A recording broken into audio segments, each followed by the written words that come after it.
In 1912, a thriving black community called Oscarville was violently destroyed, with residents forced to flee. 40 years later, the U.S. government flooded what remained to create Lake Lanier, submerging its painful history beneath 160 feet of water. The lake harbors unsettling mysteries. Divers report eerie encounters in the murky depths, phantom hands reaching upward, mysterious currents pulling swimmers down, and shadowy figures appearing near shorelines at dusk. What explains Lake Lanier's alarmingly high death toll? Over 500 people since 1956. Could these tragedies connect to the community that lies beneath the surface of Georgia's most visited lake? The answers may be more disturbing than you think. From glossy travel brochures to Instagram-perfect sunset photos, Lake Lanier presents itself as Georgia's crown jewel. A shimmering 58-square-mile reservoir with pristine blue waters beckoning to boaters, swimmers, and nature enthusiasts. More than 10 million visitors flock to its shores annually, making it one of the most visited Corps of Engineers lakes in the nation. But beneath this carefully cultivated image lies a complex reality that tourism officials rarely mention. The lake's reputation was significantly enhanced when it took center stage during the 1996 Summer Olympics, hosting rowing and sprint canoeing events that captivated a global audience. Lake Lanier Olympic Park continues to attract international competitions decades later, including the 2003 ICF Canoe Sprint World Championships and the 2018 ICF Dragon Boat World Championships, cementing its status as a world-class sporting venue. Each summer weekend, the lake transforms into a playground for Atlanta's wealthy and middle class alike. Speedboats cut through the water while families picnic along the 692 miles of shoreline. Children splash in designated swimming areas as anglers cast their lines in quiet coves. The economic impact is substantial. Millions of dollars flow into local businesses, from lakeside restaurants to boat rental companies and vacation properties. Like a shimmering mirror, the surface reflects only prosperity and leisure, concealing darker depths beneath. Yet locals know this glittering facade tells only half the story. While tourists marvel at sunset cruises, longtime residents exchange knowing glances and whispered warnings. The lake's beauty masks a troubling reality. It claims victims with unsettling regularity. The statistics reveal a stark truth. Since its creation, Lake Lanier has claimed over 500 lives, with nearly 200 occurring just since 1994. This fatality rate raises serious questions when compared to similar bodies of water. Lake Allatoona, located just 40 miles west and receiving comparable visitor numbers annually, has recorded only 1/3 as many deaths during the same period. Something about Lake Lanier seems different, deadlier than its counterparts. Emergency responders familiar with both lakes point to several factors that might contribute to this discrepancy, but none fully explain the dramatic difference in fatality rates. Some suggest it's the lake's popularity among inexperienced boaters or its proximity to alcohol-serving establishments, but these explanations feel insufficient when examining the data. Similar lakes with similar demographics simply don't claim as many lives. The lake itself is an engineering marvel, conceived in the post-war optimism of the 1940s and completed in 1956. Congressional authorization came in 1946, with construction beginning 4 years later as part of a vision for American progress. The project serves multiple practical purposes, providing flood control for downstream communities, generating hydroelectric power, and supplying drinking water to millions in Atlanta and surrounding counties. When Beaufort Dam began its work on February 1, 1956, few questioned the narrative that this was unequivocal progress. By August 1958, the lake had reached its full pool level, creating a reservoir that holds approximately 625 billion gallons of water. The project cost $1 billion, equivalent to $10 billion today, reflecting its enormous scale and ambition. What promotional materials don't mention is the immense human cost. Creating Lake Lanier required displacing over 250 families from land many had inhabited for generations. 15 businesses closed permanently. 20 cemeteries needed relocation, with workers moving remains to higher ground. More than 50,000 acres of productive farmland disappeared beneath the rising waters. Workers systematically demolished structures deemed hazardous to future boaters, clearing trees, dismantling wooden buildings, and removing potential underwater risks. But in the rush to complete the project, corners were inevitably cut. Many structures remained when the waters began to rise. During the drought years, receding waters revealed ghostly remnants of communities that once thrived here. Roads leading nowhere, foundations of homes, and occasionally, personal items from those who once called this valley home. This forgotten landscape creates both literal and metaphorical hazards. The submerged structures form navigational obstacles, unpredictable currents, and sudden drop-offs that disorient even experienced swimmers. Recovery divers describe Lake Lanier as one of Georgia's most challenging underwater environments, with visibility often less than 1 foot and obstacles waiting to entangle the unwary. When accidents occur, these underwater hazards complicate rescue efforts. Bodies sometimes remain undiscovered for days or weeks despite extensive searches. In 2011, when a boat collision claimed a young boy's life, recovery teams spent 10 agonizing days searching before finding his remains. Officials attribute most deaths to conventional factors: alcohol consumption, failure to wear life jackets, and swimming in unauthorized areas. Yet this explanation feels insufficient to many locals who have witnessed decades of tragedies. They point to unusual patterns, clusters of drownings in specific areas or during particular phases of the moon. Some longtime residents refuse to enter the water at all, citing not just statistical danger but a palpable sense of dread they feel near certain parts of the lake. While tourists float carelessly above Lake Lanier's depths, they're actually swimming over the remains of Oscarville, a once thriving Black community whose violent erasure predates the lake itself by nearly half a century. The recreational paradise that draws millions each year conceals a darker chapter of Georgia's past beneath its shimmering surface. Founded during the Reconstruction era, Oscarville represented a remarkable achievement in post-Civil War Georgia. Unlike much of the economically struggling state, this Black community had established a self-sufficient haven where talented artisans, such as carpenters, blacksmiths, and skilled bricklayers worked alongside farmers who cultivated the land that had sustained families for generations.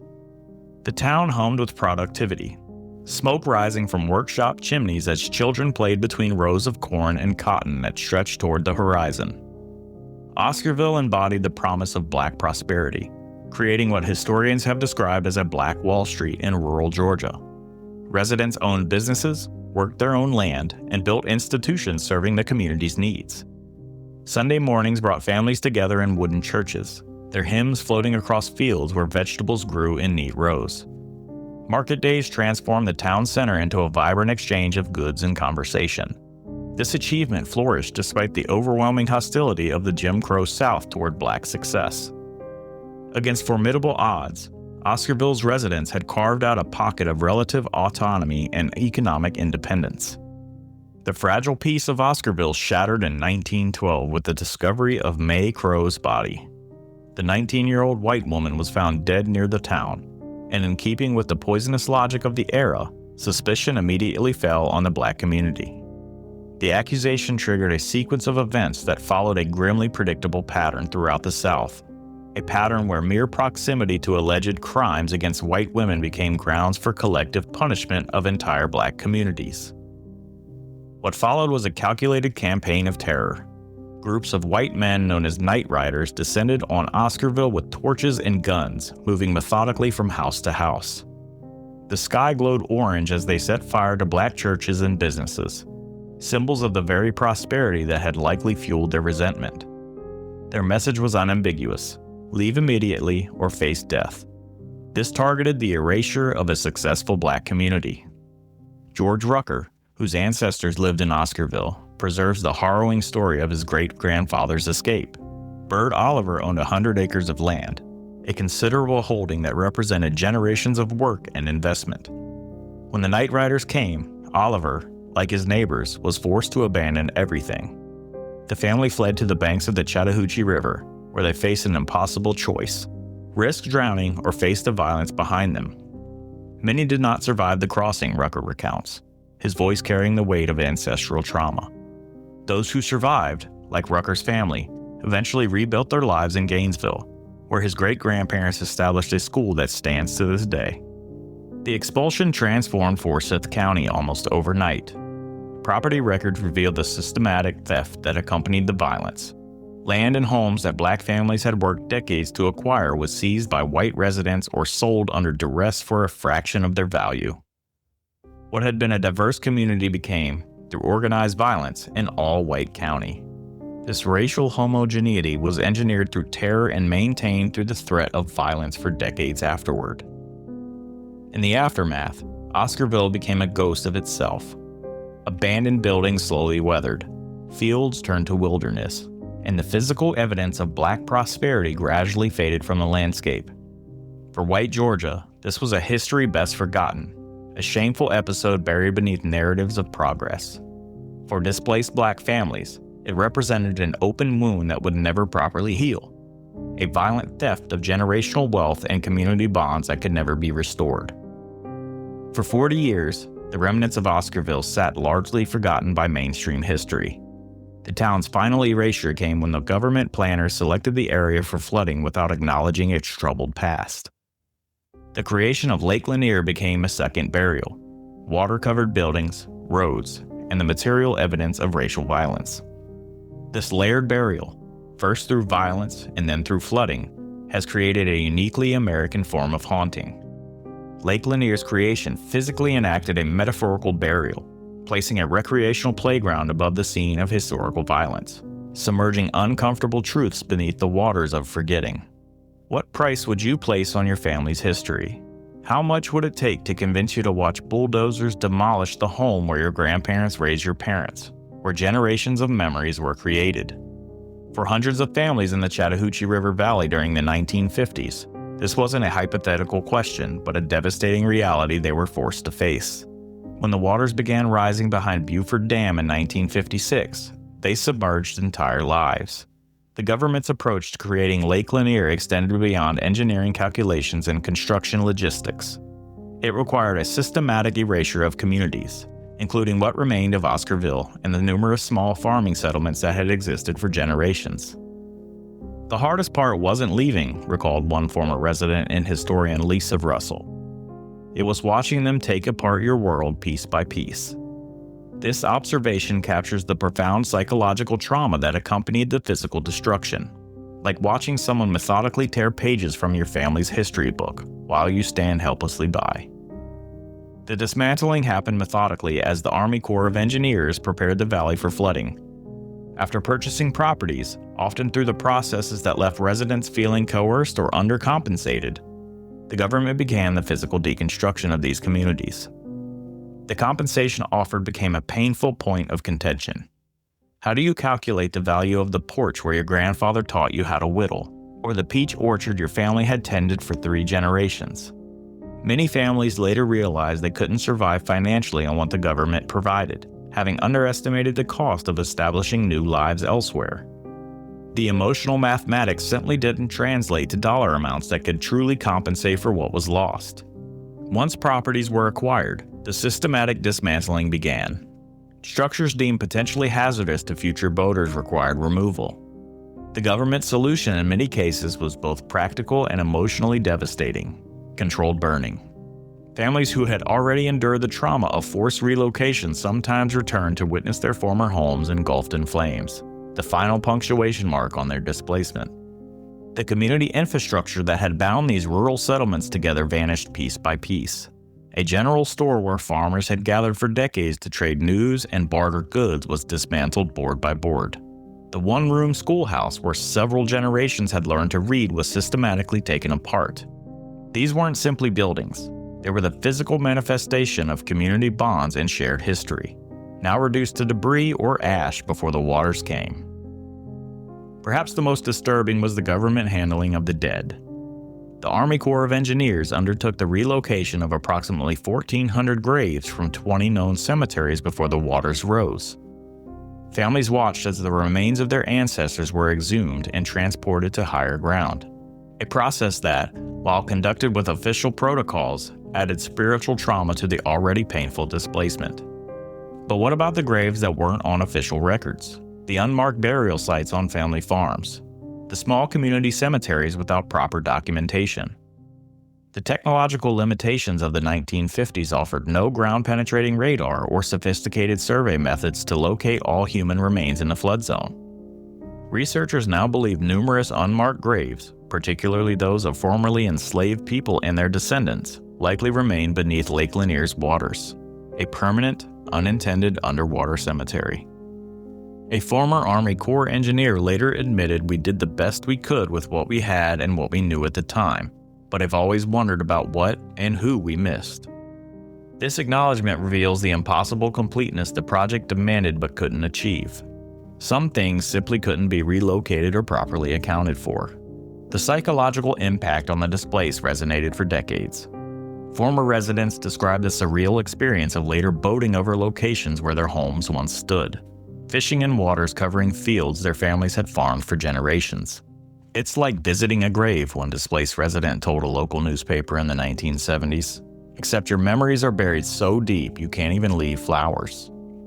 This profound sentiment reveals how the physical displacement transformed into a permanent psychological haunting. The inability to properly mourn what was lost because it exists in a liminal space, neither fully gone nor accessible. For Black families who had already endured the violent displacement from Oscarville decades earlier, the creation of Lake Lanier represented a second erasure, this time government-sanctioned and permanent. The water covered not just homes and graves, but also obscured the physical evidence of previous racial violence, creating a literal and figurative burial of a troubled history Georgia had never properly confronted. The rising waters achieved what decades of silence had attempted. They concealed uncomfortable truths beneath a recreational surface. As visitors water skied and fished, few considered the communities intentionally erased to create their playground. The underwater foundations, roadbeds, and possibly human remains created both physical hazards and metaphysical unease that continues to characterize the lake. While visitors splash in Lake Lanier's waters, few realize they're playing in what recovery divers consider one of Georgia's most treacherous underwater environments. Beneath that placid surface lies an architectural graveyard where concrete foundations, hidden walls, and even intact racing track create a labyrinth of potential death traps, all shrouded in water so murky you can't see your hand 6 inches from your face. Like a ruined cathedral frozen in time, this underwater ghost town waits silently for unwary visitors. When drought strikes Georgia and Lake Lanier's water levels drop, the first hints of this submerged world emerge. Ghostly outlines of old roads appear like skeletal fingers reaching up from below, sometimes still bearing faint traces of yellow paint that once guided Sunday drivers through the countryside.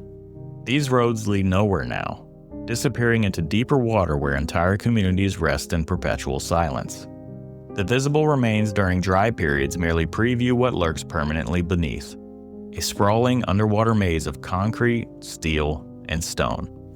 Among the most unusual features hiding beneath Lake Lanier's surface is an abandoned auto racing track near Gainesville. The Army Corps of Engineers removed the bleachers before flooding the area, but the track itself remains intact on the lake bed. Swimming over a complete racing oval, its concrete turns and straightaways create perfect traps for the unwary. This well-preserved structure maintains much of its original form, waiting in the darkness below. The track represents one section of an underwater obstacle course that includes concrete foundations, intact basement walls, stone chimneys that refuse to topple, and countless structural remnants too difficult to remove before flooding. A casual dive can quickly turn deadly when a swimmer inadvertently enters what was once someone's basement, now a concrete box with limited escape routes. Lake Lanier's notorious visibility compounds these dangers. Unlike clear, natural lakes, Lanier's murky conditions often limit visibility to less than 12 inches. This perpetual twilight transforms every underwater exploration into a high-risk venture. Professional divers describe moving through coffee with cream, feeling your way through the world you can barely see, where fingertips become your primary navigational tool. The psychological impact of this sensory deprivation creates a disorienting environment where panic can quickly set in. Unpredictable currents and sudden temperature changes add another layer of danger. Cold water pockets form around the deep structural elements, creating thermoclines that can shock a swimmer's system. These temperature shifts, combined with the currents that swirl around submerged structures, create a dynamic underwater environment that behaves differently than open water, pulling swimmers in unexpected directions. Divers emerge with tales of a profoundly unsettling experience, swimming through what was once a living community, passing over streets where children played, moving through spaces where families gathered, creates an eerie psychological dimension. Many report feeling as though they've trespassed in a place never meant for human exploration. The dangers manifest in tragedy. Every year, swimmers and boaters suffer injuries from collisions with these submerged structures. A teenage boy diving from a boat struck his head on a submerged wall just 6 feet below the surface, suffering fatal injuries. One of the over 500 deaths that have occurred since the lake's creation. In another incident, a boater's propeller was destroyed when it struck part of a concrete foundation barely 2 feet below the waterline, forcing passengers to abandon ship where standing meant sinking into knee-deep mud. Recovery operations in Lake Lanier represent some of the most challenging diving work in the Southeast. When accidents occur, divers must navigate the same hazardous conditions that contributed to the accidents. One professional with 20 years of experience described Lanier as feeling like you're inside a haunted house with the lights off, except the house is trying to trap you. Operations that would take hours in clear water stretched into days or weeks due to poor visibility and structural hazards. Bodies sometimes remain undiscovered for extended periods despite extensive searches. The lake's depth, reaching nearly 200 feet in places, combined with the structural maze, creates perfect conditions for concealment. In difficult cases, remains have been located only after rising to the surface days later, adding trauma for families awaiting closure. Yet for locals who have lived with the lake for generations, these concrete hazards tell only part of the story. Many believe something more malevolent lurks in those murky depths, something beyond submerged racing tracks and hidden foundations. They point to inexplicable patterns in the depths, to bodies found in areas already thoroughly searched, to strange clustering of incidents around certain parts where Oscarville and other settlements once stood. What transforms a tragedy into a ghost story that persists for generations? In 1958, a Thunderbird plunged from Brown's Bridge into Lake Lanier's depths, taking 2 young women with it. While the incident itself was tragic enough, it was the aftermath that would cement this incident in local folklore, creating the most enduring spectral legend of Lake Lanier, the Lady of the Lake. The tragedy began when Delia Mae Parker Young and Susie Roberts, whose evening drive across Brown's Bridge ended with their vehicle veering off the crossing and plummeting into the murky waters below. Searchers found nothing, leaving families and authorities baffled by their complete disappearance.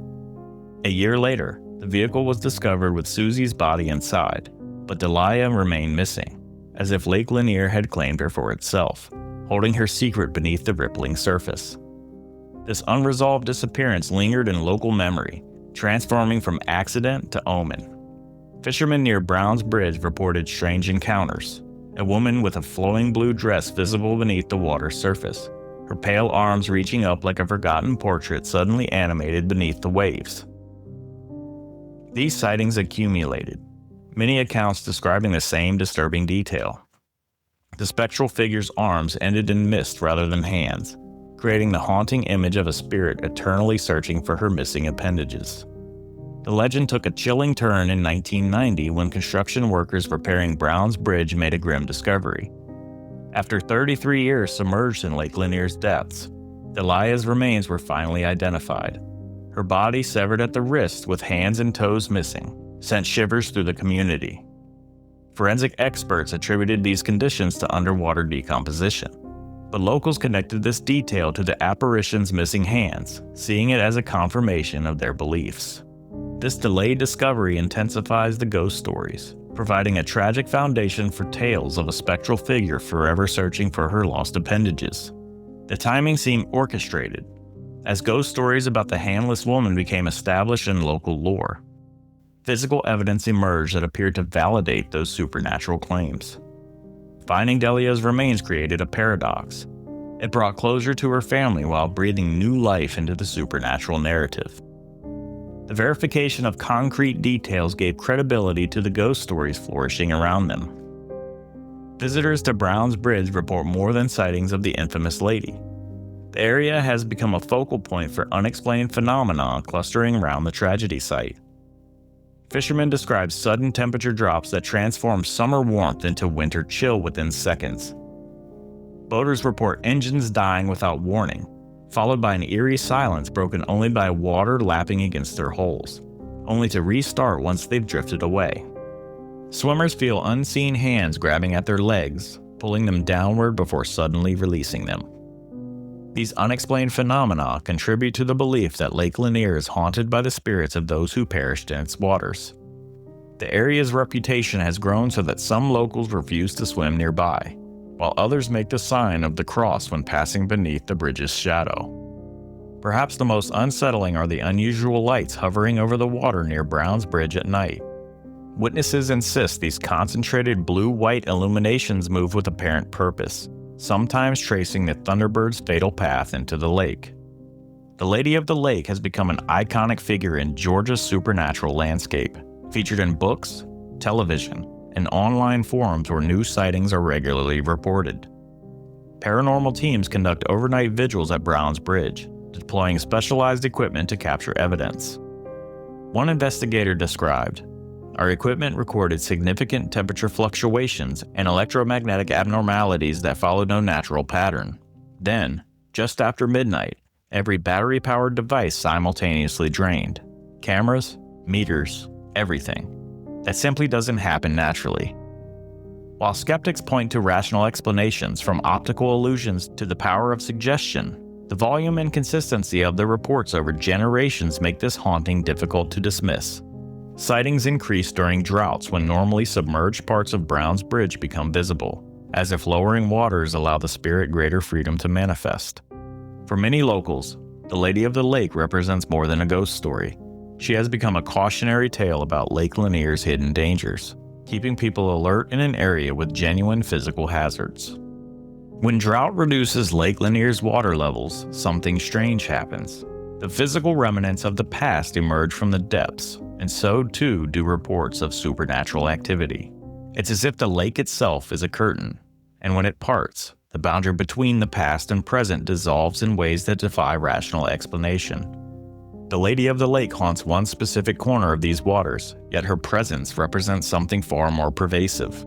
Many Georgia locals speak of Lake Lanier as an entity with its own dark consciousness. This perspective transforms Lake Lanier from a setting of supernatural encounters into something more unsettling, a landscape carrying the weight of collective trauma and historical violence within its geography. The haunting encompasses the entire body of water, suggesting a more profound disturbance than isolated ghost stories could explain. The supernatural reputation directly correlates with Georgia's unresolved racial wounds. The submersion of Oscarville, a community already victimized through racial violence, represents a second erasure, a literal burial of evidence that continues to resonate through the land itself. Contemporary accounts strengthen this impression of a lake defying normal explanations. Boaters report engines suddenly failing in calm waters. Electronic equipment, depth finders, radios, cell phones, malfunction in specific areas without apparent cause. At night, visitors describe hearing inexplicable sounds, voices calling from empty shorelines, phantom splashing of invisible swimmers, or distant echoes of church bells from congregations long since relocated. Divers who venture into the murky depths report unsettling encounters beyond poor visibility and submerged structures. Sensations of unseen presences, unexpected cold spots, and in the most chilling accounts, the feeling of body parts brushing against them where no remains have been officially recovered. For many Black Georgians with familial connections to Forsyth County, the lake's dangers carry additional significance. There's a sense among older Black folks that the lake demands respect for what it has done to our people, explained community historian Terrence Washington.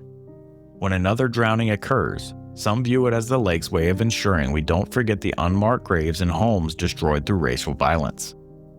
This perspective frames Lake Lanier's dangers not as random tragedies but as consequences of historical injustice. The water becomes a medium through which the past reaches into the present, with submerged structures creating both physical hazards and symbolic reminders of what lies below. What makes Lake Lanier's reputation particularly potent is how supernatural elements intertwine with verifiable physical hazards. The mysterious drownings have concrete explanations: poor visibility, unexpected currents. Yet these material dangers reinforce rather than diminish the sense of something malevolent at work.